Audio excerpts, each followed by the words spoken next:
सारी जिंदगी इंसान बस एक ही दौड़ में लगा रहता है। बैंक बैलेंस बढ़ाना है, प्रॉपर्टी बनानी है ताकि बच्चे सेटल हो जाएं। कमाल है ना। हम उस दौलत के लिए मेहनत करते हैं जो हमारे मरने के बाद हमारे ही बच्चों के दरमियान झगड़े और फसाद की वजह बन जाती है। लोग कहते हैं इतना नाम कमाओ कि मरने के बाद दुनिया याद रखे। अरे भाई, दुनिया के याद रखने से कब्र में एसी नहीं लग जाता। दुनिया 2 दिन रोएगी, तीसरे दिन बिरयानी खाएगी और भूल जाएगी।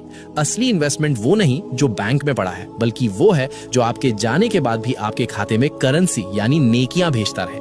अब जरा हकीकत सुनिए और गौर फरमाइए।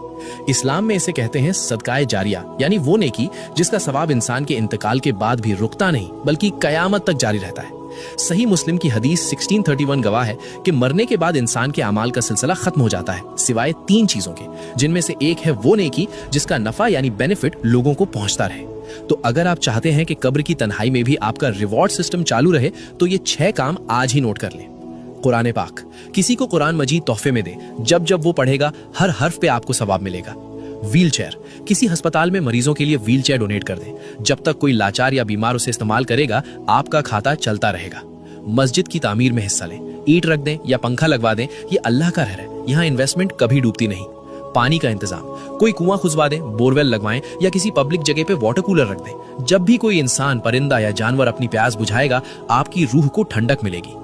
दरख्त, एक पौधा लगा दें, जब भी कोई उसके साए में बैठेगा या उसका फल खाएगा वो आपके लिए सदका बन जाएगा। और छठा रास्ता जो इन सब में सबसे आसान है वो है इल्म फैलाना, जैसे कि अभी आप ये पैगाम सुन रहे हैं। याद रखिए, कब्र का अंधेरा बहुत खौफनाक है। वहां कोई दोस्त, कोई रिश्तेदार, कोई बैंक बैलेंस काम नहीं आएगा। वहां सिर्फ यही छोटी छोटी नेकियां चिराग बनकर जलेंगी। मौत का कोई कैलेंडर नहीं होता, बुलावा कभी भी आ सकता है, इसलिए इंतजार मत कीजिए। ये छठा काम अभी करें। इस पैगाम को अपने मुस्लिम भाई बहनों तक पहुंचाएं। अगर आपकी वजह से किसी एक ने भी इनमें से कोई एक नेकी कर ली तो सोचिए आपकी आखिरत का कितना बड़ा सामान तैयार हो जाएगा। आज आपने अपनी आखिरत के लिए क्या भेजा? कमेंट में अल्हम्दुलिल्लाह लिखें।